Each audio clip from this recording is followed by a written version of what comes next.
పశ్చిమ బెంగాల్లో పాగా వేశాం, ఇక తెలంగాణనే మా టార్గెట్ అంటోంది కమలదళం. ప్రధాని మోదీ పర్యటన కాషాయ శ్రేణుల్లో జోష్ నింపింది. హైదరాబాద్ వేదికగా ఆంధ్రప్రదేశ్ అగ్రనేతలను మోదీ కలవడం తెలంగాణ పాలిటిక్స్లో హీట్ ఎక్కిస్తోంది. మే 10న తెలంగాణకు ప్రధాని మోదీ వచ్చారు, వెళ్లారు. కానీ ఆయన టూర్ అటు కాంగ్రెస్ ఇటు బీఆర్ఎస్ లీడర్లలో ప్రకంపనలు సృష్టిస్తోంది. భవిష్యత్తులో రాజకీయంగా గణనీయమైన మార్పులకు సంకేతంగా నిలుస్తోంది. ఫస్ట్ జీహెచ్ఎంసీ, నెక్స్ట్ అసెంబ్లీ అంటున్నారు కమలనాథులు. ఏపీ ఫార్ములానే ప్రయోగించేందుకు సన్నద్ధమవుతున్నారు.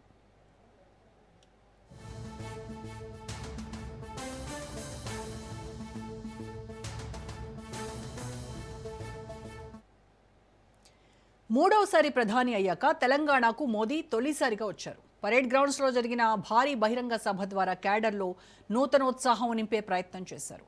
రాబోయే ఎన్నికల్లో బీజేపీని ప్రత్యామ్నాయ శక్తిగా నిలబెట్టడమే లక్ష్యంగా మోదీ పర్యటన సాగింది. అభివృద్ధి ప్రాజెక్టుల ప్రారంభోత్సవానికే పరిమితం కాకుండా రాబోయే ఎన్నికలకు శంఖారావంగా నిలిచింది మోదీ సభ. మిషన్ తెలంగాణ లక్ష్యంగా అడుగులు పడినట్టయింది. ముఖ్యంగా వచ్చే అసెంబ్లీ ఎన్నికల కంటే ముందుగానే గ్రేటర్ హైదరాబాద్ ఎలక్షన్స్ జరుగుతాయి. బల్దియాలో కాషాయ జెండా రెపరెపలాడించేందుకు కాషాయ కార్యకర్తలు తహతహలాడుతున్నారు. జీహెచ్ఎంసీ పరిధిలో 25 అసెంబ్లీ సీట్లు, హెచ్ఎండీఏ పరిధిలో 15 శాసనసభ స్థానాలు ఉన్నాయి. దీంతో గ్రేటర్ మిషన్ స్టార్ట్ చేస్తోంది బీజేపీ. అందుకే ఏపీ ఫార్ములాను భాగ్యనగర్లో ప్రయోగించేందుకు సిద్ధమవుతోంది. టీడీపీ అధినేత చంద్రబాబు, జనసేన అధ్యక్షుడు పవన్ కళ్యాణ్ నివాసాలకు వెళ్లి ఆతిథ్యం స్వీకరించారు మోదీ.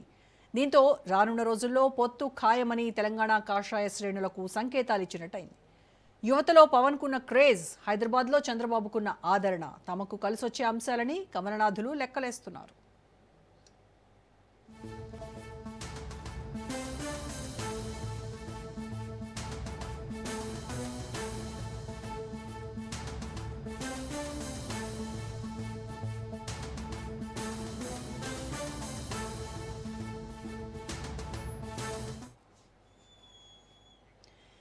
ఇప్పటికే అభివృద్ధి కార్డును ప్రధాని ప్రయోగించారు. 9,400 కోట్ల విలువైన అభివృద్ధి పనులకు శ్రీకారం చుట్టారు. ముఖ్యంగా Warangal PM Mitra mega textile park, Zaheerabad industrial ఏరియాతో పాటు రైల్వే, నేషనల్ హైవే ప్రాజెక్టులకు శంకుస్థాపన చేయడం ద్వారా వికసిత తెలంగాణ నినాదాన్ని ప్రజల్లోకి తీసుకెళ్లాలని భావిస్తున్నారు. దీంతో అప్రమత్తమైన కాంగ్రెస్, బీఆర్ఎస్ కేంద్రాన్ని టార్గెట్ చేస్తున్నాయి.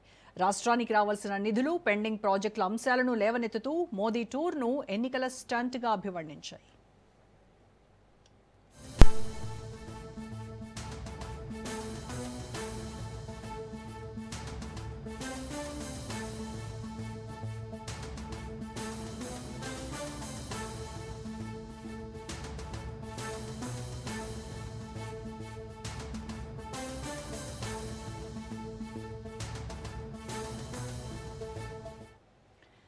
మోదీ పర్యటనతో ప్రతిపక్షాల మధ్య పోటీ తీవ్రతరమవుతోంది. తెలంగాణ రాష్ట్రంలో కాంగ్రెస్, బీఆర్ఎస్ ఢీ అంటే ఢీ అంటున్నాయి. అయితే ప్రధాన ప్రతిపక్ష పాత్ర పోషించేందుకు కమలనాథులు సన్నద్ధమవుతున్నారు. అందుకే కుటుంబ పాలనపై మోదీ మండిపడ్డారు. దీంతో బీఆర్ఎస్ మళ్లీ అగ్రెసివ్ ప్రతిపక్షంగా మారే అవకాశం ఉంది. ఇప్పటికే రైతు సమావేశాలు, కాంగ్రెస్ వైఫల్యాలపై ప్రచారం మొదలుపెట్టారు గులాబీ లీడర్లు. కోర్ ఓట్ బ్యాంక్ కాపాడుకోవడానికి మరింత దూకుడుగా వ్యవహరించే అవకాశం ఉంది.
ప్రస్తుతం తెలంగాణలో కాంగ్రెస్ అధికారంలో ఉంది, బీఆర్ఎస్ గ్రామీణ స్థాయిలో బలంగా ఉంది. కాబట్టి ఒక్క మోదీ పర్యటనతో రాజకీయ మార్పు రావడం కష్టం. కానీ దక్షిణాదిలో రెండో బలమైన స్టేట్గా తెలంగాణను తయారు చేయాలని చూస్తోంది బీజేపీ. రానున్న రోజుల్లో హిందుత్వతో పాటు ప్రాంతీయ రాజకీయాలు పెరగొచ్చు. ఐడియాలజికల్ ఫైట్ తప్పదు అంటున్నారు విశ్లేషకులు. రైట్, ఇదే అంశంపై ఇవాల్టి డిబేట్లో మనం చర్చిద్దాం. డిబేట్లో పార్టిసిపేట్ చేస్తున్నారు సాదిక్ గారు, సీనియర్ విశ్లేషకులు, అండ్ అలాగే దూదిమెట్ల బాలరాజ్ గారు, బీఆర్ఎస్ నాయకులు, బీజేపీ నాయకురాలు ప్రభా గౌడ్ గారు, అండ్ స్టూడియోలో నాతో పాటు ఉన్నారు కాంగ్రెస్ నాయకులు వెంకట్ నాయక్ గారు. నమస్కారం అండి అందరికీ. రైట్, ముందుగా సాదిక్ గారు మీతో స్టార్ట్ చేద్దాం సార్. ప్రధాని మోదీ పర్యటన తర్వాత తెలంగాణ రాజకీయం ఒక్కసారిగా హీట్ ఎక్కింది. అంటే ముఖ్యంగా ఏపీ ఫార్ములాను ఇక్కడ కూడా వర్కౌట్ చేయాలి తెలంగాణలో, అందులో హైదరాబాద్లో ముందుగా దీన్ని తీసుకురావాలి అనేటువంటిది బీజేపీ ప్లాన్గా కనబడుతూ ఉంది. అంటే గ్రేటర్ హైదరాబాద్లో ఇది వర్కౌట్ అవుతుందా, ఏం జరగబోతుంది అంటారు? అండ్ ఏపీలో సక్సెస్ అయినటువంటి ఈ ఫార్ములాని ఎందుకు ఇక్కడ బీజేపీ నమ్ముకోవాలని చూస్తోంది? అంటే స్థానిక క్యాడర్కి అంత సీన్ లేకపోవడం వల్ల కూటమి ప్రయత్నాల్లో ఉందా? ఇలా రకరకాల అనుమానాలు, సందేహాలు ఉన్నాయి. ఏం చెప్తారు సార్ మీరు? అర్బన్లో బీజేపీ కొంత బలాన్ని కలిగి ఉందన్నమాట వాస్తవం. అంటే ఇప్పుడు జిహెచ్ఎంసీ ఎన్నికల లోపల బీజేపీ తన ఆధిక్యతను, తన బలాన్ని చూపించగలుగుతుంది. కానీ గ్రామీణ స్థాయిలో మీరు అన్నట్లు కన్స్ట్రక్టివ్గా, నిర్మాణాత్మకంగా లేదన్నది నిజం. గ్రామీణ స్థాయిలో కాంగ్రెస్ అధికారం వచ్చిన తర్వాత మరింత పుంజుకొని, తర్వాత బీఆర్ఎస్ గ్రామీణ స్థాయిలో నిర్మాణాత్మకంగా ఉన్నాయి. కానీ బీజేపీ అంత నిర్మాణాత్మకంగా లేదు అనేది నిజం. కానీ ఇంత నిర్మాణాత్మకంగా లేకున్నా కూడా బీజేపీ గతంలో పార్లమెంట్లో 8 స్థానాలను ఎలా కైవసం చేసుకున్నది అనేది ఒక పెద్ద ప్రశ్న. ఆ ప్రశ్నకి సమాధానంగా ఏమొచ్చిందంటే, బీఆర్ఎస్ వాళ్ళు చేతులు లేపెట్టేశారు కాబట్టి 8 సీట్లను కైవసం చేసుకోగలిగింది. ఒక్క సీటు కూడా లేకుండా బీఆర్ఎస్ తనకు తాను వెనక్కిపోయింది కాబట్టే బీజేపీ ముందుకు వచ్చింది అన్నది ఒక విశ్లేషణ. సరే, ఏది ఏమైనప్పటికీ ఈ సమావేశం ద్వారా వాళ్ళు ఇవ్వదలసిన మెసేజ్ ఏంటంటే, ఇచ్చిన మెసేజ్ ఏంటంటే 2 విషయాలు ముఖ్యంగా ఇచ్చారు. ఒకటి, మేము తెలంగాణకు నిధులు ఇవ్వట్లేదు అని ఏదైతే మమ్మల్ని బదనాం చేస్తున్నారో అది నిజం కాదు అని చెప్పే ప్రయత్నం ఒకటి చేస్తారు. రెండో విషయం ఏమని చెప్పదలుచుకున్నారు, మేము ఇంకా ఆంధ్రాతో కలిసి ఉన్నాము, తెలంగాణలో కూడా ఆంధ్ర నమూనాను తీసుకొస్తాం, ఆంధ్ర నాయకులను హైదరాబాద్లో కలుసుకోవడంలో విశేషం ఉంది. అంటే జనసేనకు కొద్దో గొప్ప ఉన్న తెలంగాణని తర్వాత టీడీపీకి కొద్దో గొప్ప స్థానం ఉన్నటువంటి తెలంగాణలో మళ్ళీ వీళ్ళు ఒక ప్రయత్నం చేయాలనుకుంటున్నారు కానీ సాధ్యం. అయితే చివరికి ఏం జరుగుతుంది, కాంగ్రెస్ వాళ్ళు ఇట్లాగే చేసుకుంటూ పోతే, కాంగ్రెస్ పాలనలో కనుక మార్పు రాకపోతే, కాంగ్రెస్ పాలనలో మార్పు కొంత రావాల్సిన అవసరం ఉందని మేమందరం అనుకుంటున్నాం, మనమంతా అనుకుంటున్నాం. వాళ్ళు ఇచ్చినటువంటి హామీల్లో కానీ, వాళ్ళు ఇవ్వాల్సినటువంటి విషయాల్లో కానీ ఇవన్నీ మార్పులు రాకపోతే బీఆర్ఎస్ తర్వాత రేపు బీజేపీ తన ఆధిక్యతను అసెంబ్లీ ఎన్నికల్లో చూపించగలుగుతుంది. ఎందుకంటే యాంటీ ఇన్కంబెన్సీ పెరుగుతుంది, అంటే ప్రభుత్వ వ్యతిరేకత పెరుగుతుంది. ఆ వ్యతిరేకత పెరిగే క్రమంలో వీళ్ళిద్దరూ కూడా తమ స్థానాలను పదిలపరుచుకుంటారు. పదిలపరుచుకున్న వీళ్ళిద్దరి స్థానాలు రేపు గేమ్ చేంజర్గా, నెంబర్ చేంజ్గా అవసరమైతే బీఆర్ఎస్కి బీజేపీ వాళ్ళు సపోర్ట్ చేసి ఒక ప్రభుత్వాన్ని నిలబెట్టగలుగుతారు. అంటే ఇది ప్రీ అలయన్స్ ఉంటుందా సార్? పోస్ట్ అలయన్స్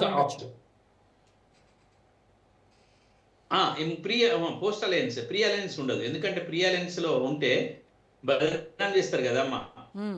ఇప్పుడు వీళ్ళు వేరుగానే పోటీ చేస్తారు, త్రిముఖ పోటీనే ఉంటది. Congress, BJP, BRS, Congress. అయితే ఈ త్రిముఖ పోటీలో బీజేపీకి తాను చేయాల్సిన స్థానాలు రావు. బీజేపీ తన స్వతహాగా ఇంకా తెలంగాణలో ఏర్పాటు చేసేటువంటి శక్తి సామర్థ్యాలను పుంజుకోలేదు. అది నిజం. రాబోయే దాంట్లో అప్పుడు ఏం చేస్తుంది బీజేపీ, మరింత గట్టిపడడం కొరకు అప్పుడు ప్రభుత్వ స్థాపనకు అవసరమయ్యేటువంటి ప్రభుత్వాన్ని ఏర్పాటు చేయడానికి తన మద్దతుతో ఒక ప్రభుత్వాన్ని ఏర్పాటు చేసేంత సీట్లు రావచ్చు. కానీ తనంతట తానుగా ప్రభుత్వం ఏర్పాటు చేసే సీట్లు రావు. ఇకపోతే కాంగ్రెస్ బీఆర్ఎస్ మధ్య ఎక్కువ పోటీ ఉంటది, అది నిజం.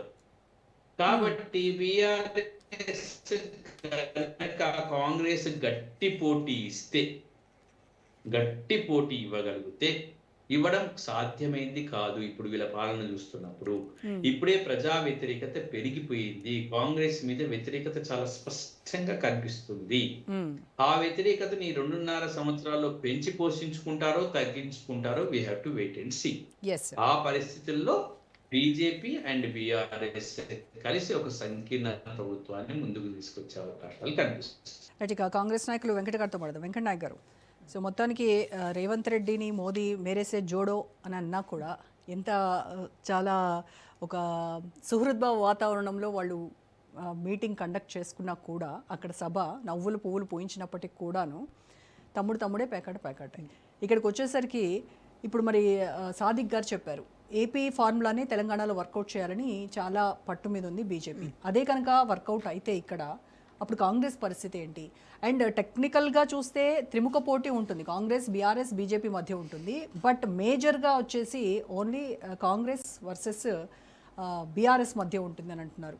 మరి బీజేపీనేమో ఇక్కడ ఖచ్చితంగా పాగా వేయాలని చూస్తున్నామని వాళ్ళు చెప్తున్నారు. ఏం చెప్తారు? రోజా గారు, మీకు ప్యానల్ పెద్దలకు నమస్కారం. మోడీ గారు పిఆర్ స్టంట్లు అన్నాయి. సో నేనేమంటున్నా అంటే అండి, అవి 2014లోనే వాళ్ళు అక్కడ పాగా వేద్దామని అనుకున్నారు. ఇక్కడ కూడా పొత్తులోనే ఉన్నారు. 2014 కూడా టీడీపీతో పొత్తున్నారు, అక్కడ కూడా టీడీతో పొత్తున్నారు. తర్వాత చంద్రబాబు నాయుడు గారు బయటకు వచ్చి మొత్తం రివర్స్ చేసేసరికి ఇంకా ముందే అలర్ట్ అవ్వాల్సింది అలర్ట్ అవ్వలే.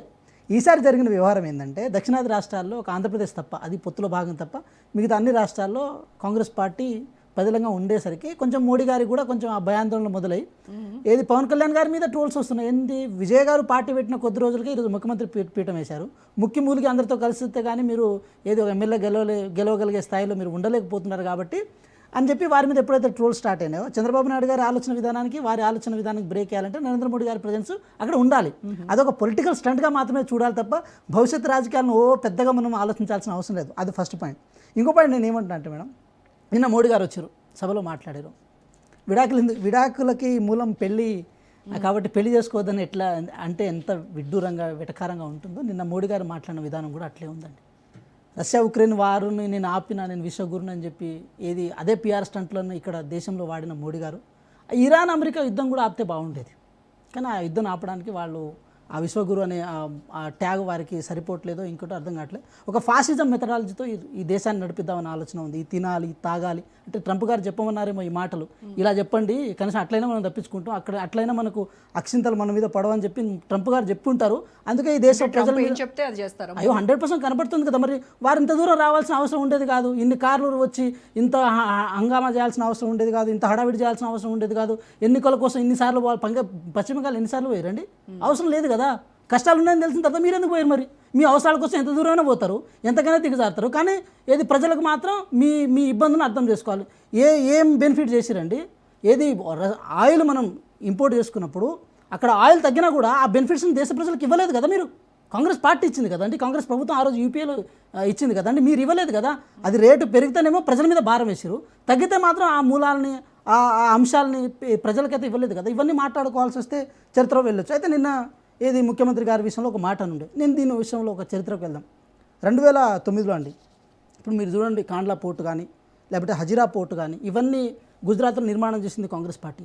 ఢిల్లీ ముంబై కారిడార్ ఏర్పాటు చేసి ఈరోజు గుజరాత్ని డెవలప్ చేసింది కూడా కాంగ్రెస్ పార్టీ. అదేవిధంగా సర్దార్ సరోవర్ డ్యామ్కి 6,000 కోట్లను ఆ రోజు 2009లో నరేంద్ర మోడీ గారు గుజరాత్కి ముఖ్యమంత్రిగా ఉన్నప్పుడు మన్మోహన్ సింగ్ గారు పెద్ద మనిషి చేసుకొని 6,000 కోట్లను సర్దార్ సరోవర్ ఆ డ్యామ్కి ఇచ్చారండి.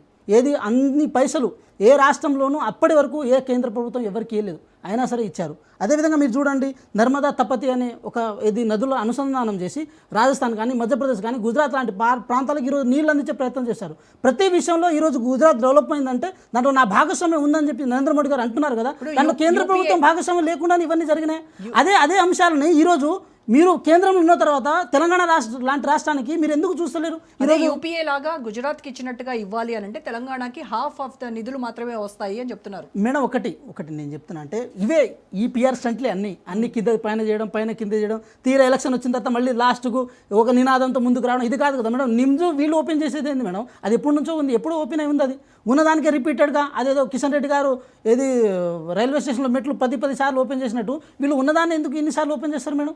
తెలంగాణకు రావాల్సిన హక్కులు ఇంకా చాలా ఉన్నాయి మేడం. నేను ఇంకో మాట కూడా చెప్తున్నా, తెలంగాణలో ఓట్లు అడిగే కంటే ముందు అదే ఒక పార్లమెంట్ వేదికగా సంబంధం లేకుండానే తెలంగాణ రాష్ట్రాన్ని, ఆంధ్రప్రదేశ్ రాష్ట్రాన్ని విడగొట్టే విధానాన్ని పాకిస్తాన్ భారతదేశంతో పోల్చిన ఒక ఎంపీ గారు ఎవరైతే ఉన్నారో వారి మాటలు ఎప్పుడైతే మీరు సమర్థించారో అప్పుడే తెలంగాణ రాష్ట్రంలో ఓట్లు అడిగే రైట్ మీరు కోల్పోయారు. ఎప్పుడైతే తల్లిని చంపి బిడ్డను వేరు చేశారని చెప్పి నరేంద్ర మోడీ గారు పార్లమెంట్ సాక్షిగా మాట్లాడారో అప్పుడే మీరు హక్కును కోల్పోయారు. ఇంకా తెలంగాణలో ఏ మొహం వేసుకొని ఓట్లు అడుగుతారు మేడం? తెలంగాణ ఉద్యమంలో ఎంతోమంది అమరుల ప్రాణత్యాగాలతో తెలంగాణ ఏర్పడింది మేడం. వీళ్ళ కృషి వల్ల ఏం ఏర్పడలే, వీళ్ళ దాంట్లో వీళ్ళ హస్తం ఏం లేదు. అయినా సరే తెలంగాణ ఏర్పడిన తెలంగాణని గేలి చేసి వ్యంగ్యంగా తెలంగాణ అనే టాపిక్ రాకుండా ముందునే కల్పించుకొని మరీ పార్లమెంట్లో ఇంత హేళన చేశారంటే రేపు తెలంగాణ మీద వీళ్ళకున్న చిత్తశుద్ధి ఏంటి మేడం? కానీ బీజేపీ వాళ్ళు చెప్పేది అదే, ఇంకా తెలంగాణ సెంటిమెంట్ని రగిల్చాలని చూడొద్దు. అటు కాంగ్రెస్ కావచ్చు, ఇటు బీఆర్ఎస్ కావచ్చు, అభివృద్ధి మంత్రం దానిపైనే వికసిత తెలంగాణ దానిపైనే మేము ఓట్లు అడుగుతామని చెప్తున్నారు. మేడం తెలంగాణ అనేది ఎమోషన్ మేడం. తల్లి బిడ్డను కన్న తర్వాత అక్కడితో టైం అయిపోద్ది మేడం. తల్లి ఉన్నా లేకపోయినా, ఫిజికల్గా మన పక్కన ఉన్నా లేకపోయినా ఆ ఎమోషనల్ కనెక్టివిటీ ఎటు పోదు, ఆ అమ్మతనం ఎటు పోదు. తెలంగాణ ఏర్పడి 2014 అయినప్పటికీ కూడా దాని ఉద్యమం ఒక అంటే కొన్ని దశాబ్దాల కాలం పాటు జరిగినప్పటికీ కూడా ఆ ఎమోషన్ ఎవరు తెగదంపు చేయలేరు, ఆ ఎమోషన్ ఎవరు తెంపలేరు. కానీ మీరు చేస్తున్న విధానం ఏందని అంటున్నాం. మీరు చేస్తున్న విధానం ఏంటి? తెలంగాణ సమాజాన్ని పార్లమెంట్ సాక్షిగా ప్రతిసారి అవహేళన చేయాల్సిన అవసరం ఏముందని అడుగుతున్నాం మేము. సరే తెలంగాణకి మీరేం ఇవ్వరు, మీరేం చేయరు, మీరేం అడగరు, అయినా సరే తెలంగాణ మీద ఏడవాల్సిన అవసరం ఏముంది మేడం? ఒక విషయం, ఈరోజు ఆంధ్రప్రదేశ్ కాకుండా తెలంగాణకు మీరు ప్రత్యేకంగా చేస్తుంది ఏంది? గుజరాత్ కాకుండా తెలంగాణకు ప్రత్యేకంగా ఏం చేస్తున్నారు? అవన్నీ మీరు మాట్లాడితే దాన్ని మేము సమాధానం చెప్పడానికి కూడా సిద్ధం ఉంటాం. కానీ ఒకటైతే చెప్తాను మేడం, మోడీ గారు నిన్న వచ్చిన వ్యవహారాల్లో చేసినంత ఒక పిఆర్ స్టంట్గానే మేము చూస్తాం. దాన్ని అంతవరకే చేస్తాం. ఇంకా లోతుగా కనుక మనం విశ్లేషించాల్సిన అవసరం కనుక ఏర్పడితే బంగారం గురించి మాట్లాడతారు. ఈరోజు మనం పూజించే దేవుడు కూడా బంగారం వేసుకుంటారు. ఈరోజు ప్రతి పెళ్లిలో మన ఎమోషన్ మేడం, బంగారం ఒక తులం బంగారమైనా పెట్టాలని చెప్పి ఒక ఎమోషన్ ఉంటుంది. సరే ఒక సలహా ఇచ్చారు పెద్ద మనిషిగా, మేము కాదని అంటలేము. కానీ దాన్ని ఫస్ట్ మీరు పాటించాలి. ఏ ఉద్దేశంతో ఆ మాట అంటున్నది అది కూడా ప్రజలకు చెప్పాల్సిన అవసరం. దీన్ని బట్టి ఏమవుతుందంటే మేడం, ఏదో ఒక పెద్ద భూతం లాంటి వ్యవస్థ వీళ్ళు దాచిపెడుతున్నారు. ఈ ద్రవ్యోల్బణాన్ని, అదేవిధంగా ఏమంటారు, ఈ డాలర్ యొక్క రేట్లు పెరగడానికి ఇవన్నీ వ్యవస్థలను వీళ్ళు దాచిపెడుతున్నారు. ఏదో ఒక రోజు అది బంబాడ్ అవుతుంది. దానికంటే ముందే వీళ్ళు ఏం చేయలేక ప్రజల్ని ప్రిపేర్ చేస్తున్నారు మేడం. ప్రజలు ఎందుకు ప్రిపేర్ చేయాలి మేడం? మీరు చేయండి, ఏదైనా మీ వల్ల ఏదైనా సాధ్యమైతే చేయండి. అంటే ట్రంప్ గారికి తలొక్కకుండా వారిని ఎదురుగా నిలబడండి. భారతదేశ సార్వభౌమ అధికారాన్ని మీరు నిరూపించుకునే ప్రయత్నం చేయండి. అవన్నీ ఏం చేయకుండా ఎంతసేపటికి ప్రజల మీద మీ కష్టం వచ్చినప్పుడు ఏది ప్రజలు గుర్తొస్తారు, కష్టం రానప్పుడేమో మీకు వేరే వ్యవహారాలు గుర్తిస్తే తెలంగాణ ప్రజలనే కాదు, దేశ ప్రజలు ఎవరు దాన్ని సహించరు. నేను ఇంకో మాట కూడా కంక్లూడ్ చేయనండి. తెలంగాణలో అధికారం రావడం సెకండరీ. ఫస్ట్ 2029లో మీ పరిస్థితి ఏమవుతుందో అది చూడండి. ఫస్ట్ ఈ ఇన్ఫ్లేషన్ కనుక కంటిన్యూ అయితే మాత్రం అది దేశవ్యాప్తంగా యాంటీ ఇంకంబెన్సీ మాట్లాడుతున్నారు కదా. మోడీ గారి మీద యాంటీ ఇంకంబెన్సీ వల్ల 2024లో మీరు చూసుంటారు, బొటాబొట్టి మెజార్టీతో వచ్చారు. అది కనుక కంటిన్యూ అయితే మాత్రం అయోధ్యలో ఓడిపోయారు కదండి. ఇలాంటి ఏ స్టంట్లు ప్లే కేరళ స్టోరీలైనా, కర్ణాటక స్టోరీలైనా, బెంగాల్ స్టోరీలైనా, ఏ స్టోరీలైనా మిమ్మల్ని ప్రొటెక్ట్ చేయదు. యాంటీ ఇంకంబెన్సీని మీ మీద ఇంకో 2 సంవత్సరాల కాల పరిమితిలో ఒక పెనుభూతంలా మీ మీద ఉంటుంది. దేశ ప్రజలే దాన్ని ఆలోచిస్తారు. రైట్. బాలరాజ్ గారితో మాట్లాడదు. బాలరాజ్ గారు, ఒక్క మోదీ పర్యటనతోనే తెలంగాణలో మొత్తం అంతా రాష్ట్ర రాజకీయాలంతా కూడా హీట్ ఎక్కినటువంటి పరిస్థితి కనబడుతూ ఉంది. అంటే ఏపీ ఫార్ములాని ఇక్కడ వర్కౌట్ చేయాలి, ఇక్కడ టీడీపీని జనసేనని కలుపుకొని ఒక కూటమిగా వచ్చి తెలంగాణలో పాగా వేయాలి అనేది బీజేపీ ప్లాన్. వికసిత తెలంగాణ అంటుంది. మొన్నటి వరకు వికసిత భారత్ కేంద్ర ప్రభుత్వం మాట్లాడి ఈరోజు వికసిత తెలంగాణనే మా నెక్స్ట్ టార్గెట్ అంటోంది. సో ఇటువైపు కాంగ్రెస్ అధికారంలో ఉంది. అండ్ ఎంత యాంటీ ఇన్కంబెన్సీ ఉన్నా కూడా ఖచ్చితంగా మళ్ళీ మేమే అధికారంలోకి వస్తాం, ఎందుకంటే మేము ఇచ్చినటువంటి హామీలన్నీ అమలు చేస్తామని వాళ్ళు చాలా స్ట్రాంగ్గా చెప్తున్నారు. అటు బీజేపీ మాదే అధికారం ఉంటుంది. ఈ రెండింటి మధ్య బీఆర్ఎస్ నలిగిపోయేటువంటి ఛాన్స్ ఉందా? బీఆర్ఎస్ స్ట్రాటజీస్ ఏంటి? రోజా గారు, ముందుగా మీకు, రాజనీతి ప్రేక్షకులకి, యాజమాన్యానికి, ప్యానెల్లో పెద్దలు కాంగ్రెస్ పార్టీ ప్రతినిధి వెంకట్ గారికి, అదేవిధంగా భారతీయ జనతా పార్టీ ప్రతినిధి ప్రభా గారికి, అదేవిధంగా రాజకీయ విశ్లేషకులు సాదిక్ గారికి నమస్కారం. స్పష్టంగా మోదీ గారి పర్యటన కానీ, మోదీ గారు తెలంగాణలో బలోపేతం అవడం కోసం పార్టీ చేసే కార్యక్రమాలు కానీ, వాళ్ళ రాజకీయ పార్టీ ఎవరైనా కామన్గా చేస్తారు మేడం, దాని ఏమైనా కాదని లేదు. కానీ ఇంతకుముందు సాదిక్ గారు చెప్పినట్టు భారతీయ జనతా పార్టీకి క్షేత్రస్థాయిలో ఉన్న బలం ఏంటి, అదేవిధంగా రూరల్ ఏరియాలో కావచ్చు అర్బన్ ఏరియాలో ఉన్న బలం ఏంటి అనేది స్పష్టంగా భారతీయ జనతా పార్టీకి తెలుసు. వారు ఇంతకుముందు సాదిక్ గారు చెప్పినట్టు 100% కొంత టీడీపీకి ఉన్నటువంటి బలాన్ని, ఆ పవన్ కళ్యాణ్కి ఉన్నటువంటి క్రేజ్ని కొంత ఉపయోగించుకొని కొంత మళ్ళీ భారతీయ జనతా పార్టీగా తెలంగాణలో బలపడాలనేటువంటి ఆలోచన విధానం ఏ రాజకీయ పార్టీగా ఉంటుంది. ఆ రాజకీయ పార్టీ ఆ ప్రయత్నం చేస్తూ తప్పేం లేదు. ఆ క్రమంలోనే 2014 వీళ్ళు అలయన్స్గా ఉన్నారు. Chandrababu Naidu plus BJP plus ఈ జనసేన సంబంధించినటువంటి పార్టీ అప్పుడు అలయన్స్ ఉన్నారు 14. కానీ ఇక్కడ అధికారంలోకి రాలేదు. వాళ్ళు 3 స్థానాలు ఏమి వచ్చారు 2014. తదనంతరము 2018లో కూడా వీళ్ళు అలయన్స్ ఉన్నారు. వాస్తవానికి ఒక 2018లో అలయన్స్ ఉన్నారు, మహాకూటమికి వెళ్ళారు. ఆ రోజు కూడా వీళ్ళు ఫెయిల్ అయిపోయారు. తర్వాత 2023 సంబంధించి కూడా జనసేన వీళ్ళకు బీజేపీ ఇక్కడ సపోర్ట్ చేసింది. అప్పుడు కూడా 8 స్థానాలు వచ్చాయి తప్ప కొంత పెద్దగా పెరిగిన స్థానాలు ఏం లేవని నాకున్నట్టు వ్యక్తిగత అభిప్రాయం మనం చూస్తా ఉన్నాం. రెండోది ఏంటంటే ఇవాళ భారతీయ జనతా పార్టీ బలపడాలంటే భారతీయ జనతా పార్టీ తెలంగాణ రాష్ట్రం ఏదైతే ఏర్పడ్డ తర్వాతకి కొత్తగా కేంద్ర ప్రభుత్వం ద్వారా కొత్తగా ఏమన్నా కొత్తగా చేసింది అనేది కూడా ప్రజలు చూస్తారు. ఎందుకంటే ఇవాళ ఆంధ్రప్రదేశ్ రాష్ట్రము తెలంగాణ రాష్ట్రం ఒకేసారి ఏర్పడ్డాయి. ఏర్పడే 2 రాష్ట్రాల్లో భారతీయ జనతా పార్టీ కేంద్రంలో ఉన్న సందర్భంలో ఈరోజు పోలవరానికి సంబంధించి వాళ్ళు జాతీయ హోదా ఇచ్చారు. మరి ఆ క్రమంలోనే తెలంగాణ కూడా పాలమూరు రంగారెడ్డికి జాతీయ హోదా కావాలని చెప్పేసి అనేక సందర్భాల్లో ఇక్కడ ఉన్న ప్రభుత్వాలు గతంలో కేసీఆర్ గారు అడిగారు, ఇప్పుడు ప్రభుత్వం కూడా అడుగుతా ఉంది. కానీ ఇంతవరకు దాని మీద ముందుకు పోయిన సందర్భం లేదు రోజా గారు. రెండోది అక్కడ విశాఖ ఉక్కు కర్మాగారం సంబంధించి వాళ్ళకు సుమారు 5-6 వేల కోట్లు కేటాయించినారు అనుకుంటా. మరి ఇక్కడ కూడా బయ్యాన ఉక్కు కర్మాగారం సంబంధించి కూడా తెలంగాణ వాళ్ళు అనేక సందర్భాల్లో దీన్ని అడుగుతా ఉన్నారు. కానీ దాని సందర్భంలో దాని మీద ఏది చేసిన సందర్భం లేదు. అదేవిధంగా విశాఖ రైల్వే జోన్ ఏర్పాటు చేశారు. మరి అనేక రోజులుగా రైల్వే ఏదైతే కాజీపేట రైల్వే ఫ్యాక్టరీ కావచ్చు, కాజీపేట రైల్వే జోన్ కూడా ఒకటి ఏర్పాటు చేయాలని చెప్పేసి కూడా తెలంగాణ సంబంధించిన ప్రజలు కానీ డిమాండ్ ఉన్నది. కానీ ఇంతవరకు నెరవేర్చే సందర్భం లేదు. అదే ఇవాళ రైల్వే కోచ్ ఫ్యాక్టరీ యూనిట్ ఒకటి ఏర్పాటు చేశారు. కానీ తెలంగాణ ప్రజలు వరంగల్ ప్రజలు రైల్వే కోచ్ ఫ్యాక్టరీ యూనిట్ని అడగట్లేదు, కోచ్ ఫ్యాక్టరీ ఏర్పాటు చేయాలని చెప్పేసి అడుగుతా ఉన్నారు. దాని పట్ల కూడా ఇంతవరకు భారతీయ జనతా పార్టీ చర్యలు తీసుకున్న సందర్భం లేదు. తెలంగాణ ఏర్పడిన తరగతికి ఒక ఐఎంని అడిగారు, ఇంతవరకు ఐఎం ఏర్పాటు జరగలేదు. గిరిజన యూనివర్సిటీ ఏర్పాటు చేశారు కానీ దాని నిధులకు సంబంధించి కొంత ఎక్కువ ఇవ్వాలనే డిమాండ్ ఆదివాసుల నుంచి గిరిజన నుంచి కనపడుతుంది. దాని మీద కూడా ఎటువంటి చర్యలు తీసుకోలేదు. ఆదిలాబాద్ విమానాశ్రయం కావచ్చు, మామూలు ఏదో వరంగల్లో ఉన్నట్టు మామూలు విమానాశ్రయం సంబంధించి దానికి కేటాయింపులు జరిగాయి తప్ప నిధులు లేక ఇలా వేగవంతం కాలేదు. అది వేగవంతం చేయాలని తెలంగాణ ప్రజలు కోరుకుంటా ఉన్నారు. అది చేస్తే బాగుండేది. 33 జిల్లాలు ఈ రాష్ట్రంలో ఏర్పాటు జరిగిన తర్వాత జిల్లాలు ఏర్పాటు జరిగితే 16 జిల్లాలో మాత్రమే జవహర్లాల్ నెహ్రూ సంబంధించినటువంటి ఏదైతే నవోదయ విశ్వవిద్యాలయాలు ఉన్నవి ఆ విశ్వవిద్యాలయాల సంఖ్య 17 జిల్లాల్లో లేదు. కాబట్టి ఆ 17 జిల్లాలో కూడా ఏర్పాటు చేస్తే భారతీయ జనతా పార్టీకి అంతో ఎంతో క్రేజ్ వచ్చేదనేది నా వ్యక్తిగత అభిప్రాయం. రక్షణ శాఖ ఆధ్వర్యంలో జరిగిన సైనిక్ స్కూల్ సంబంధించి కూడా తెలంగాణకు ఇచ్చిన సందర్భాలు కూడా లేవు. అదేవిధంగా ప్రజల కోరిక మేరకు భద్రాచలం సంబంధించినటువంటి ఏదైతే పోలవరం సంబంధించిన 7 మండలాలు గతంలో ఎట్లయితే విభజన సందర్భంలో ఆంధ్రాలో కలిపారో ఆ 7 మండలాలు సుమారు తెలంగాణ కలపాలని చెప్పేసి సుమారు 5 గ్రామాలన్నా మాకు ఇవ్వండి అని చెప్పేసి గతంలోనే తుమ్మల నాగేశ్వరరావు గారు గతంలో కేసీఆర్ గారి నాయకత్వంలో అనేక సందర్భాలు విజ్ఞప్తి చేసినాం. 5 గ్రామాలపై ఇబ్బంది పడుతూ అట్లా చేస్తామంటే ఇంతవరకు దాని మీద ఎటువంటి చర్య లేదు. కానీ బాలరాజ్ గారు మరి మీరేమో ఇవ్వనివే కోట్ చేస్తా ఉన్నారు. నిన్న 9,400 కోట్ల అభివృద్ధి పనులకు ఆయన శ్రీకారం చుట్టారు. Warangal PM Mitra mega textile park, Zaheerabad industrial ఏరియాతో రైల్వే, నేషనల్ హైవేలు ఇవన్నీ కూడా శంకుస్థాపన చేశారు కదా, మరి వీటి గురించి మాట్లాడరా? రోజా గారు, ఓకే, మీరు అన్నట్టు 9,400 కోట్లతోటి ప్రధానమంత్రి మోదీ గారు తెలంగాణలో అభివృద్ధి కార్యక్రమాలు అయితే శ్రీకారం చేపట్టారు, వాటిని స్వాగతం చేస్తా ఉన్నాం.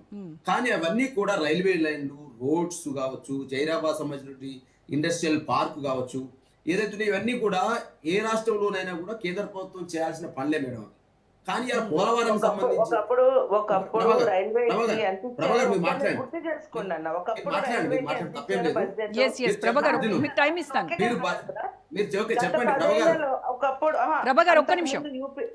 యూపీఏ గవర్నమెంట్ ఉన్నప్పుడు ఎంత ఇచ్చారమ్మా బడ్జెట్, అది ఒకసారి అడుగుదాం. ఒక్క నిమిషం, మీరు మాట్లాడుతున్నారు. బాలరాజ్ గారు నేనేమంటున్నాను, ఇప్పుడు మేడం ఇంతకుముందు నేను చెప్పిన అంశాలన్నీ కూడా తెలంగాణ ప్రజల డిమాండ్లుగా ఉన్నవి. అనేక సందర్భాల్లో కేసీఆర్ గారి నాయకత్వంలో కూడా ఈ డిమాండ్లు మేము లేవనెత్తినాము. ఇంతవరకు కూడా మేడం ఓకే, పోలవరం సంబంధించి ఏ కేటాయింపులు చేశారో ఇలా మనం చూస్తా ఉన్నాం. అమరావతి రాజధాని నిర్మాణం కోసం ఏం చేశారో మనం చూస్తా ఉన్నాం. విశాఖ ఉక్కు కర్మాగారానికి ఏం చేశారో చూస్తా ఉన్నాం. నిన్ననే విశాఖ రైల్వే జోన్ ఏర్పాటు చేసిన సందర్భాన్ని చూస్తా ఉన్నాం. కాబట్టి మీరు ఆంధ్ర ప్రాంతానికి ఇవ్వడానికి వెల్కమ్ చేస్తా ఉన్నాం. కానీ తెలంగాణ అదే రాష్ట్రంతో ఏర్పడిన వాస్తవాన్ని మీరు గమనించుకోమని చెప్తా ఉన్నాం. మీరు కూడా ఆ రోజు సుష్మా స్వరాజ్ గారు తెలంగాణ రాష్ట్ర ఏర్పాటుకు ఓ పిన్నమ్మలాగా ఉందని చెప్పేసి మీరు మాట్లాడతారు కదా. మరి ఆ పిన్నమ్మగా ఏర్పాటు చేసిన తెలంగాణ రాష్ట్రానికి ఎందుకు శీతకాలం చూపెడుతున్నారనే దాని మీద స్పష్టత ఇవ్వాల్సిన అవసరం ఉంది. రెండోది, ఈ మధ్యకాలంలో పార్లమెంట్ లో వీళ్ళ భారతీయ జనతా పార్టీ ఎంపీ తేజస్వి సూర్య గారు తెలంగాణ ఏర్పాటు పట్లనే ఒక విషయాన్ని కక్కిన సందర్భాన్ని కూడా గుర్తు చేస్తా ఉన్నారు. అదేవిధంగా అలయన్స్ పార్టీగా ఉన్నటువంటి ఎన్డీఏ కూటమిలో ఉన్నటువంటి టీడీపీ పార్టీ శ్రీకృష్ణ లావుదేవరాయ సంబంధించి వారు ఎంపీగా ఉండి తలుపులు మూసేసి తెలంగాణ రాష్ట్రాన్ని చేసినారని చెప్పేసి వారు పార్లమెంట్ లో పార్టీ సందర్భాన్ని గుర్తు చేస్తా ఉన్నారు. ఒకవైపు అమిత్ షా గారు కావచ్చు, ఒకవైపు మోదీ గారు కావచ్చు. మరి అలా ఒక పార్లమెంట్ సభ్యుడు భారతీయ జనతా పార్టీ కేంద్రం అధికారంలో ఉంది, ఇక్కడ తెలంగాణలో బలపడాలనుకున్న సందర్భంలో మీరు ఒక ఎంపీ చేత ఆ విధమైన వ్యాఖ్యలు చేయించడం ద్వారా మీకు డ్యామేజ్ అనేది ఇక్కడ జరుగుతుందనే అంశాన్ని స్పష్టంగా బీఆర్ఎస్ పార్టీగా చెప్తా ఉన్నాం. ఎందుకు తెలంగాణ అనేది ఏదో మామూలుగా ఏదో స్టేట్ గా ఏర్పడ్డది కాదు. తెలంగాణ ఒక ఆత్మగౌరవ పోరాటం జరిగింది. ఒక 60 సంవత్సరాలు అనేక నిరంకుశ పాలనకు వ్యతిరేకంగా కొట్టడానికి మీ విద్యార్థి నాయకులుగా ఉస్మాన్ యూనివర్సిటీలో మేము పిహెచ్డి చేసుకుంటూ మేము తెలంగాణ ఉద్యమంలో పాల్గొని జైలుకు పోయి దెబ్బలు తిని 152 కేసులు 50 రోజులు జైలు జీతం అనుభవించినటువంటి వాళ్ళం మేమందరం కూడా ఇలా ఒక స్టేట్ మాజీ రాష్ట్ర కార్పొరేషన్ చైర్మన్ గా ఒక ఆవేదనతో మాట్లాడుతా ఉన్నా. ఒక ఎంపీ మాట్లాడిన మాటల్ని ప్రధానమంత్రి మోదీ గారు కానీ అమిత్ షా గారు ఎవరు ఖండించలేదు. వారు ఎక్కడ కూడా ఖండించని సందర్భం కనపడతా ఉంది. కాంటెక్స్ట్ వేరని చెప్తున్నారు వాళ్ళు ఖండించడానికి. మేడం కాంటెక్స్ట్ వేరైనా మా సంబంధించినటువంటి గుండెల్ని కలిసివేసిన సందర్భాన్ని గుర్తు చేస్తా ఉన్నా. అనేక సంబంధించిన టీవీ ఛానల్ కూడా దాన్ని చూశారు. వాస్తవం నేను ఏమంటే తెలంగాణ రాష్ట్రాన్ని మీరు బలపడాలనుకున్నప్పుడు తెలంగాణ రాష్ట్రంలో మీరు చేయాల్సిన ప్రగతి కార్యక్రమాలు స్పెషల్ గా ఏమైనా చేస్తారా? రోడ్లు, రైల్వేస్, విమానాశ్రయాలు ఇవన్నీ కూడా అన్ని రాష్ట్రాలకి బియ్యం పైన ఇచ్చేటువంటి టారిఫ్, మీరు పైన మీరు ఇచ్చే సబ్సిడీ ఇవన్నీ కూడా అన్ని రాష్ట్రాలకు యథావిధంగా ఇస్తారు. తెలంగాణ కూడా వస్తుంది. మీరు ఇలా ₹1 మన తెలంగాణ చెల్లిస్తే 42 పైసలు మాత్రమే తెలంగాణకు తిరిగిస్తున్న వాస్తవాన్ని గుర్తు చేస్తా ఉన్నా. మోదీ గారి చరిస్మా గొప్పదే. మోదీ గారు 12 ఏళ్ల నుంచి పరిపాలన చేస్తా ఉన్నారు, గొప్పదే. కానీ ఇలా ఎంతో బాధాకరం అనిపిస్తుంది. అంటే నిన్న సభలో ఒక అంటే మన్ కీ బాత్ లో మాట్లాడాల్సిన అంశాలు లేదా జాతిని ఉద్దేశించి ఒక ప్రెస్ మీట్ పెట్టి మాట్లాడాల్సిన అంశాలు పరేడ్ గ్రౌండ్ బహిరంగ సభలో మాట్లాడిన సందర్భం గుర్తు చేస్తా ఉంటే మాకు ఆశ్చర్యం. కానీ బాలరాజ్ గారు ఇంకొక ఆశ్చర్యకరమైన విషయం ఏంటంటే కాంగ్రెస్ ని ఆయన గట్టిగా దునుమాడారు, కానీ బీఆర్ఎస్ గురించి ఒక్క మాట కూడా మాట్లాడలేదని అంటే అసలు బీఆర్ఎస్ ని మీరేమో ప్రత్యామ్నాయం అని అంటూ ఉంటే వాళ్ళు అసలు చాలా లైట్ తీసుకున్నట్టుగా ఉంది. ఒక్కటి కూడా బీఆర్ఎస్ సంబంధించి మాట్లాడలేదు. సర్పంచ్ ఎలక్షన్స్ లో, మున్సిపల్ ఎలక్షన్స్ లో ఓకే, నేను రాజకీయ పార్టీలుగా ఎవరు బలంగా ఉందనుకుంటా సాదిక్ గారు చెప్పండి. క్షేత్రస్థాయిలో భారతీయ జనతా పార్టీ బలంగా ఉన్నదా, బీఆర్ఎస్ బలంగా ఉందా, ఈ రోజు కాంగ్రెస్ పార్టీ మీద ఉన్న వ్యతిరేకత ఏందో ప్రజలు అంటే బీఆర్ఎస్ ని విమర్శించలేదు అని అంటే ఖచ్చితంగా బీఆర్ఎస్ ని అసలు లెక్కలోకి తీసుకోలేదు అనేది కూడా వెళ్తది కదా. బీఆర్ఎస్ పార్టీ లెక్కలోకి మోదీ తీసుకోకపోయినా తెలంగాణ ప్రజలు తీసుకుంటారు కదా రోజా గారు. తెలంగాణ ప్రజలు లెక్కలో తీసుకోవాల్సింది మోదీ గారు కాదు, భారతీయ జనతా పార్టీ నాయకత్వం కాదు తీసుకోవాల్సింది, ప్రజలు తీసుకోవాల్సిన అవసరం ఉంది. ప్రజలు బీఆర్ఎస్ పార్టీ లెక్కలో తీసుకున్నారు కాబట్టి జూబ్లీస్ ఎలక్షన్ లో ప్రతిపక్ష పాత్ర వహించాం, ఇవాళ సర్పంచ్ ఎలక్షన్స్ లో ప్రతిపక్ష పాత్ర వహించాం, మున్సిపల్ ఎలక్షన్స్ లో 2nd పొజిషన్ కి వచ్చాం. ఇవాళ కాంగ్రెస్ పార్టీ పైన అన్ని కార్యక్రమాలు, ఇవాళ రైతు కాలాల్లో ధాన్యం గురించి కొట్లాడుతుంది ఎవరు? భారత రాష్ట్ర సమితి. ఇలా హైడ్రా వ్యతిరేకంగా పోరాడుతుంది ఎవరు? భారత రాష్ట్ర సమితి. ఇలా 24/7 భారత రాష్ట్ర సమితి కేంద్ర కార్యాలయం. బీఆర్ఎస్ ని ప్రజలు ఓన్ చేసుకుంటే, మీరు చెప్తున్నట్టుగా ప్రజలు మిమ్మల్ని ఓన్ చేసుకుని మీ పార్టీని ఓన్ చేసుకుంటే మీరు ప్రతిపక్షంలో ఉండరు కదా మేడం. నేను 2 సార్లు అధికారంలో ఉన్నప్పుడు యాంటీ ఇన్కంబెన్సీ ఏదైతే ఉందో మేము మాకంటే గొప్పగా రేవంత్ రెడ్డి గారు చేస్తామని చెప్పేసి ఇప్పుడైతే ప్రచారం చేశారు. మేము దళిత బంధు సంబంధించి 10 లక్షలు ఇస్తామంటే వాళ్ళు 12 ఇస్తామన్నారు. అదేవిధంగా మేము 10,000 రూపాయల సంబంధించి మేము రైతు బంధు ఇస్తామంటే వాళ్ళు 12,000 ఇస్తాం. చెప్పుకుంటూ పోతే అర్రాజు పాట లెక్క ఒక లాటరీలో పాట లెక్క పాడారు. ప్రజలు దాన్ని విశ్వసించినారు. ఇవాళ 27-28 నెలలు అవుతా ఉంది. ఏం చేశారు, ఏం చేయలేరు, కాంగ్రెస్ వైఫల్యాలేదో ఇవాళ కనపడతా ఉంది కదా. బీజేపీ నాయకురాలు ప్రభా గారితో మాట్లాడదాం. ప్రభా గారు, మోడీ వచ్చారు, వెళ్ళారు, చాలా కొన్ని కోట్ల 9,400 కోట్ల పనులకు శంకుస్థాపనలు, ఓపెనింగ్స్ చేసి వెళ్ళారు, అంతా బాగుంది. అయితే నెక్స్ట్ జిహెచ్ఎంసీలో, ఆ తర్వాత అసెంబ్లీ ఎలక్షన్స్లో ఏపీ కూటమి ఫార్ములా ఏదైతే వర్కౌట్ అయిందో ఇది ఇక్కడ కూడా ఇంప్లిమెంట్ చేయాలనేటువంటి ఆలోచనలో ఉన్నారు అనేది ఒక వాదన వినిపిస్తూ ఉంది. సరే, ఆ ఒంటరిగా వెళ్తారా, కూటమితో వెళ్తారా, అది కాసేపు పక్కన పెడదాం. ఇప్పుడు ఈ నిధుల వర్షం ఏదైతే కురిపించారో 9,400 కోట్లు, ఇదంతా ఇప్పుడెందుకు గుర్తొచ్చింది సడన్గా? ఇది ఒక ఎన్నికల స్టంట్ కాదా అని చాలా ప్రశ్నలు వస్తూ ఉన్నాయి. అంటే గత 10 ఏళ్లుగా మీరు ఇవ్వనటువంటి విభజన హామీలు, పెండింగ్ ప్రాజెక్టులు, ఇందాక చాలా పెద్ద చాంతాడంత లిస్ట్ చెప్పారు మన సోదరులు. సో ఇవన్నిటి పరిస్థితి ఏంటి? తెలంగాణకు అన్యాయం చేసి ఇప్పుడు మళ్ళీ ఏ మొహం పెట్టుకొని ఇక్కడికి వచ్చి ఓట్లు అడుగుతారు? పార్లమెంటు సాక్షిగా తెలంగాణ విభజనను అవమానించినటువంటి ఒక ఎంపీని, ఆయన వ్యాఖ్యలను ఖండించలేనటువంటి బీజేపీకి ఇక్కడ అసలు ఓటు అడిగేటువంటి అర్హత ఉందా? సరే, సో ముందుగా ప్యానెల్లో ఉన్న వాళ్ళందరికీ కూడా నమస్కారం. ఇప్పుడు నేను ఒకటి క్వశ్చన్ అడగదలుచుకున్నా అందరికీ, బీఆర్ఎస్ పార్టీ వాళ్ళకి ముఖ్యంగా. వీళ్ళు మాట్లాడితే బంగారు తెలంగాణ చేసేసాం, మేము బంగారు తెలంగాణ చేసేసాం కదా అంటారు. మరి బంగారు తెలంగాణ చేసేస్తే ఈ రోజు ఎందుకు మీరు ఆ బంగారు తెలంగాణ కోసం కొట్లాడుతున్నారు? కొట్లాడకూడదు కదా, తెలంగాణ అంతా బంగారం అయిపోయింది, ఇంకా ఎందుకు కొట్లాడుతున్నారు? వీళ్ళు అన్ని కూడా మాటలతోనే ఇంతవరకు నడిపించారు. వాళ్ళు బంగారు తెలంగాణ చేశారో చేయలేదో కానీ మీరు మాత్రం బంగారం కొనొద్దని చెప్తున్నారు డైరెక్ట్ గా జనాలకి.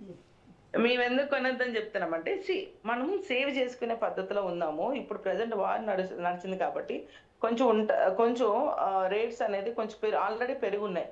ఇంకా పెరగడం వల్ల సామాన్యులు వాళ్ళ కష్టార్జితాన్ని ఎందుకు మనం బయట మార్కెట్కి ఇవ్వడం, దానివల్ల మళ్ళీ ఇంకా డాలర్ రేట్స్ ఎక్కువ పెరుగుతాయన్న ఆలోచనతో ఆయన చెప్పారు, మనకు సేవ్ చేసుకోమని చెప్పారు. నెక్స్ట్ ఇయర్ కొనుక్కోండి, ఇయర్ కొంచెం బాగాలేదు పరిస్థితులు కాబట్టి కేర్ఫుల్ గా ఉండండి అంటే. ఇప్పుడు తులం బంగారం ఎంత ఉందండి? మోర్ దెన్ 1 lakh ఉంది. ఇంత అమౌంట్ సామాన్యులు కొనమంటే కష్టమైన విషయమే కదా. సో దానికి సేవ్ చేసుకోండి అని చెప్పారు. ఇప్పుడు ఆమాజీని కూడా అంతే, ఆ యుద్ధం స్టార్ట్ అయినప్పుడు కూడా కోవిడ్ లో ఒక మాట ఆయన అన్నారో ఏమో, జాగ్రత్తగా ఉండండి అని. దాన్ని కూడా నెగిటివ్ కింద వీళ్ళు ప్రోపగేండా చేయడం అనేది చేస్తున్నారు. అంటే ఆయన ఏదైనా మంచి చెప్తే దాన్ని నెగిటివ్ గా ఎందుకు పార్టీలు ప్రోపగేండా చేస్తున్నారు? ఫస్ట్ అది మార్చుకోవాలన్నది మా ఉద్దేశం. నెక్స్ట్ వీళ్ళు బీఆర్ఎస్ పార్టీ వాళ్ళు మాట్లాడతారు, మేము ఇన్ని చేసాం అన్ని చేసామంటారు. అసలు రైతులకి చేతులకు బేడీలేసి లోపల సరే, వాళ్ళు చేసింది వదిలేయండి. వాళ్ళు చేసిన దానికి ప్రజలు తీర్పిచ్చారు. మీరు ఏం చేయబోతున్నారు? నేను అడిగింది క్వశ్చన్ ఒకటే. ప్రభా గారు వినండి, దయచేసి వినండి. వాళ్ళని నమ్మలేదు కాబట్టి ఇప్పుడు కాంగ్రెస్ పార్టీ వచ్చింది. కాంగ్రెస్ పార్టీ కూడా ఈయన ఏదో తులం బంగారం ఇస్తానని చెప్పి ఏదో దొంగ హామీలు ఇవ్వడం వల్ల కాంగ్రెస్ పార్టీ వచ్చింది.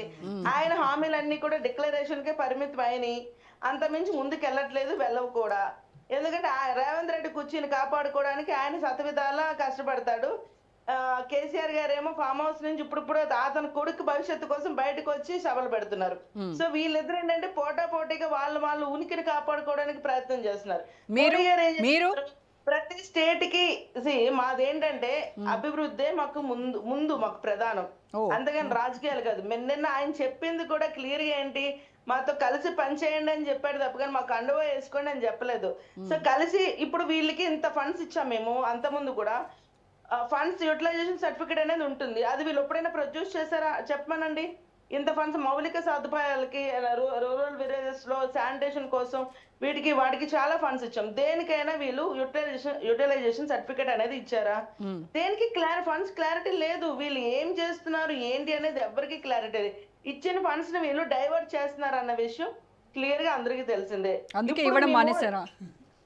ఇవ్వడం మానలేదే. మేము ఏదైతే ఇప్పుడు రహదారులు ఉన్నాయి, మా బాధ్యత మేము చేయట్లేదా చెప్పండి? మౌలిక సదుపాయాలు చేస్తున్నాం కదా, నేషనల్ హైవేస్ చేస్తున్నాం, రామగుండం ఎరువుల ఫ్యాక్టరీ అది మేమే కదా మళ్ళీ రీది చేయించాము.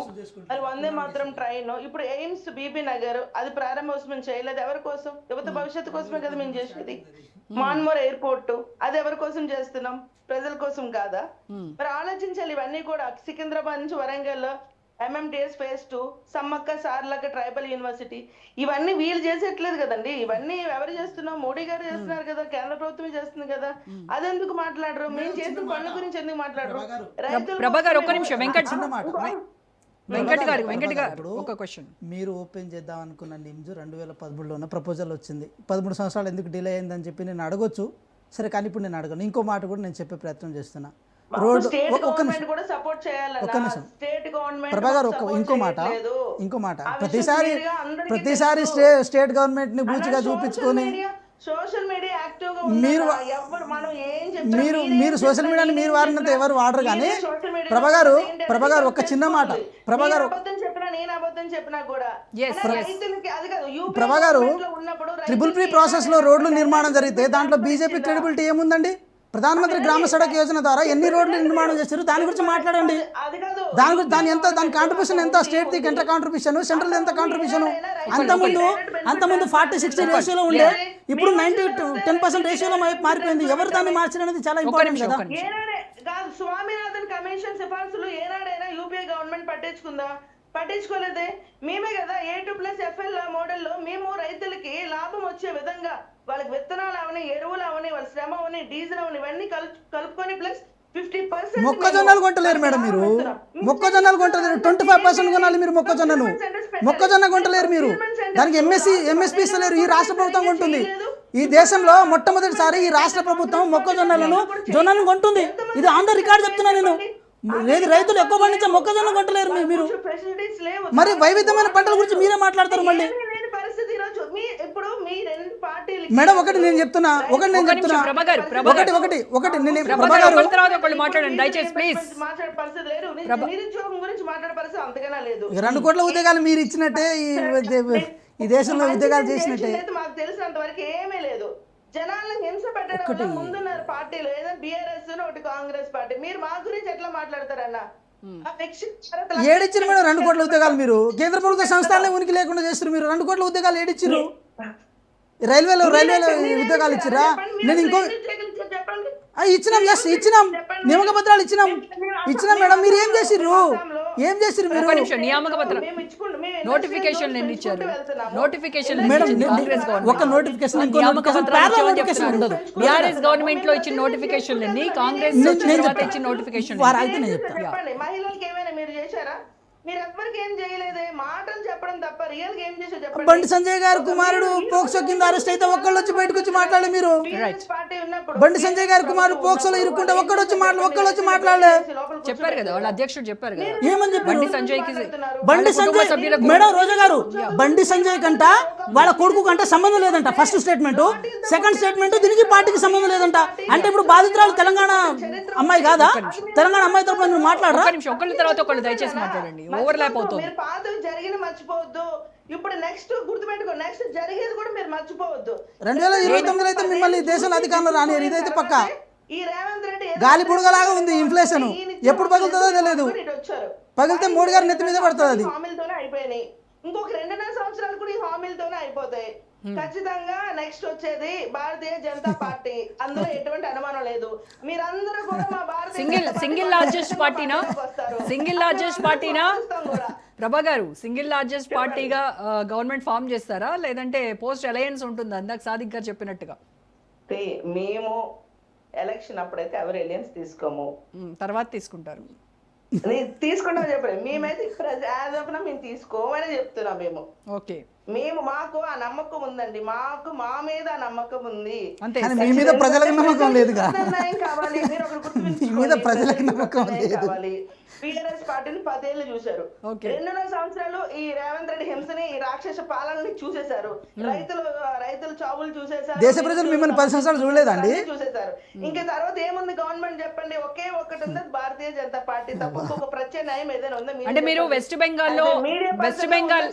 బెంగాల్ గెలుపు తర్వాత మీకు ధీమా పెరిగిందేమో, అక్కడ వర్కౌట్ అయిందేమో. కానీ తెలంగాణ, మిగతా అన్ని రాష్ట్రాలు ఒక ఎత్తు, తెలంగాణ రాష్ట్రం ఒక ఎత్తు. ఇక్కడ ఇలాంటివి వర్కౌట్ అవ్వవు. మీ హిందుత్వ కార్డులు పనిచేయవు. ఇక్కడ కూడా చూడండి, ఇప్పుడు ఫర్ ఎగ్జాంపుల్ తమిళనాడు చూసుకుందాం. తమిళనాడులో ఏంటంటే అక్కడ వారసత్వ రాజకీయాలు, ద్రవిడ సెంటిమెంట్లు అది ఉంటాయి. సో వాళ్ళు కూడా అక్కడ ఏం కోరుకున్నారు? కొత్త ముఖాలే కోరుకున్నారు. అందుకని పాత ముఖాలు కావాలని అది కోరుకోలేదు. కాబట్టి ఎక్స్పీరియన్స్ లేకపోయినా కూడా విజయ్కి అవకాశం ఇచ్చారు. సో ఇక్కడ అలా కొత్త మొక్కలు ఇంకెవరున్నారు చెప్పండి? ఇంకేం పార్టీలు ఉన్నారు చెప్పండి? ఏదని చెప్పుకోవడానికి బీఆర్ఎస్, కాంగ్రెస్ పార్టీలు, ఇంకెవరున్నా మేమే ఉన్నాం. ఇంకేదైనా పార్టీ ఉందా చెప్పండి? ఇంకే పార్టీ కూడా లేదు ప్రత్యేకంగా చూడడానికి.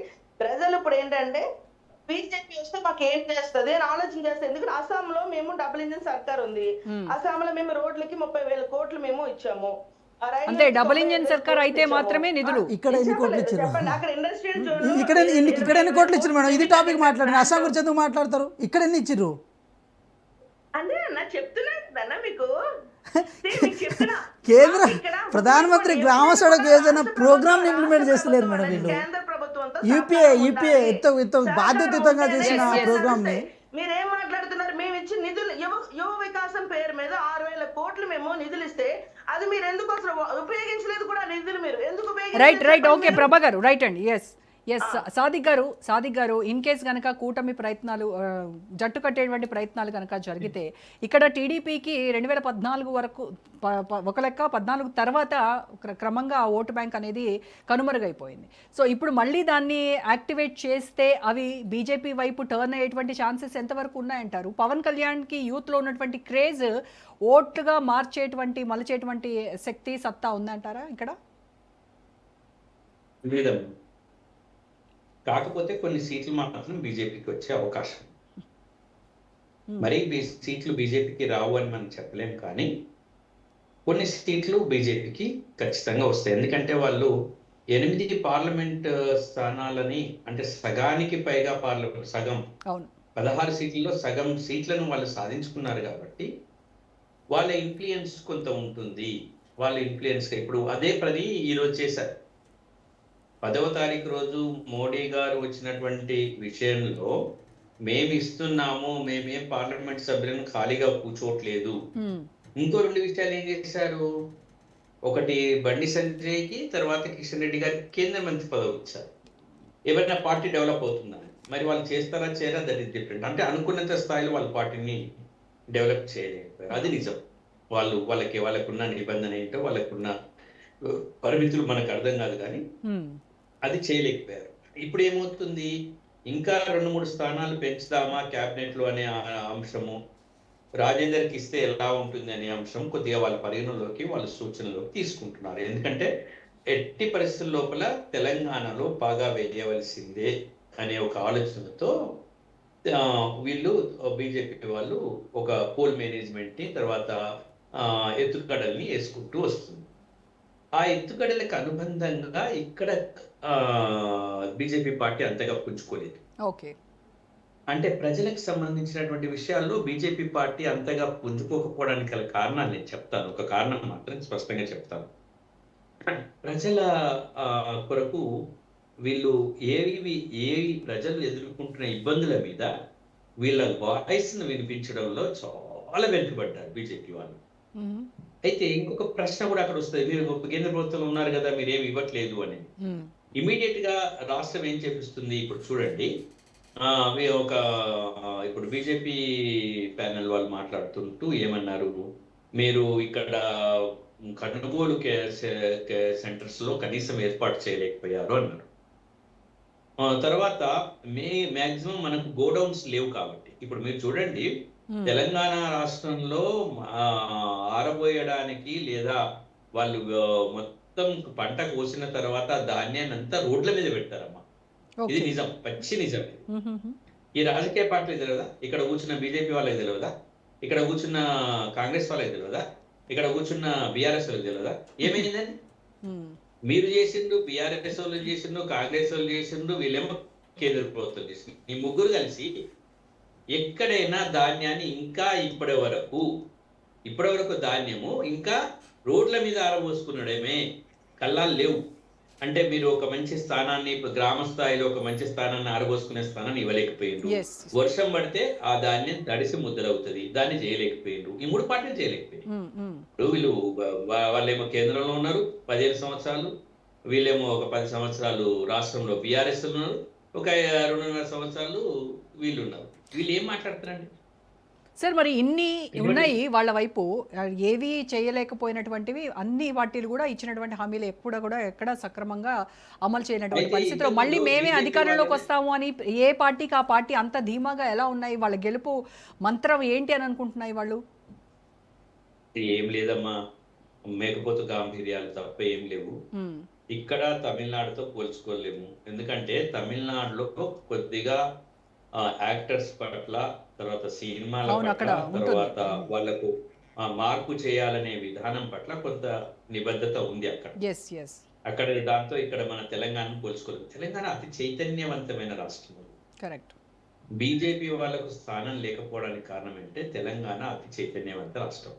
ఇంకొక ముఖ్యమైన విషయం అంటే తెలంగాణ సాయుధ పోరాటం అన్న ఒకటి ఉంది కాబట్టి అంత తొందరగా జరగదు. కాకపోతే బెంగాల్లో జరిగినటువంటి పరిణామం కొంత తెలంగాణ వైపు పడుతుంది ఖచ్చితంగా. తెలంగాణ బీజేపీ ఎక్కడైతే వామపక్ష పార్టీ బలంగా ఉన్నటువంటి బెంగాల్లో ఎట్లయితే పునాదులు వేయగలిగిందో ఆ రైట్ అండి. ఓకే. సో బాలరాజ్ గారు ప్రయత్నం చేసింది అక్కడ. ఎస్ బాలరాజ్ గారు ఫైనల్గా తృణమూల్ కన్క్లూడ్ కాంగ్రెస్. చేయండి. ఎస్ టైం లేదు బాలరాజ్ గారు. ఓకే, ఇప్పుడు ఓకే, ఇంతకుముందు ప్రభా గారు కానీ కొన్ని అంశాలు లేవనెత్తున్నారు. ఏమంటే భారతీయ జనతా పార్టీ పార్టీగా బలపడడం ఎవరు కాదన్నారు మేడం. కానీ భారతీయ జనతా పార్టీ తెలంగాణ ప్రజలకు ఏం చేస్తుందనే దాని మీద డెఫినెట్గా నిరంతరం క్వశ్చన్ చేస్తూనే ఉంటుంది. అవును. ఎందుకంటే తెలంగాణ ఏదో గతంలో ఏదో మీదేదో మిగతా రాష్ట్రాల లెక్క ఒక భావోద్వేగమైనటువంటి ఆ అంశాన్ని ఇక్కడ రెచ్చగొడితే ఇక్కడ చేస్తే లొంగిపోయేది కాదు తెలంగాణ. తెలంగాణ ప్రతి అంశాన్ని ప్రోగ్రెసివ్ శక్తులు ఉన్నటువంటి ప్రాంతం ఇది. డెఫినెట్ గా భారతీయ జనతా పార్టీ ఎట్లా ఇక్కడ నాటకపోవాలని చూస్తా ఉంది. నాటకపోయే క్రమంలో వాళ్ళు ఇస్తున్నటువంటి ప్రజలకు చేసినటువంటి పనులు కూడా గమనిస్తారు కదా. ఇలా సెంట్రల్ గవర్నమెంట్ లో మీరు ఉన్నారు, సుమారు 2014 నుంచి వారికి 12 ఏళ్ళుగా ఉన్నారు. ఏం చేసిరో చూస్తారు కదా. గతంలో బీఆర్ఎస్ 2014 కంటే ముందు ఈ వాస్తవానికి మీరు తమ సాధికారు అంటా ఉన్నారు. బీఆర్ఎస్ పార్టీ ఏం చేయకపోతేనైనా ఈ యొక్క సాగునీటి సంబంధించిన వ్యవహారంలో కావచ్చు, ఆ సాగు విస్తీర్ణం పెరిగింది, తలసరి ఆదాయం ఎట్లా పెరిగింది, జిఎస్టీ ఎందుకు పెరగలిగింది. రైతు గతంలో 2014 కంటే ముందు ఎట్లుంటే రైతు యొక్క వ్యవహారం, 2014 తర్వాత రైతు బతుకు ఎట్లా ఉందో తెలంగాణ ప్రజలు చూడలేదా? ఈ 2 ఏళ్ల కాలంలో తెలంగాణ ప్రజలు రైతును చూడట్లేరా? సో తెలంగాణ ప్రజలు అటు కాంగ్రెస్ ని కానీ అటు బీజేపీని కానీ నమ్మేటువంటి పరిస్థితి లేదు. వాళ్ళకు ఉన్నటువంటి ఏకైక ప్రత్యామ్నాయం బీఆర్ఎస్ఏ. నెక్స్ట్ ఎలక్షన్స్ లో బీఆర్ఎస్ అధికారంలోకి వస్తుంది అనేది మీ ధీమా, అంతే కదా? టైం లేదు. ఎస్ అండి. Thank you so much Balraj garu, Sadiq garu, Venkat garu, Prabha garu. Thank you. ఇది వాళ్ళ special debate. Stay tuned to Raj news.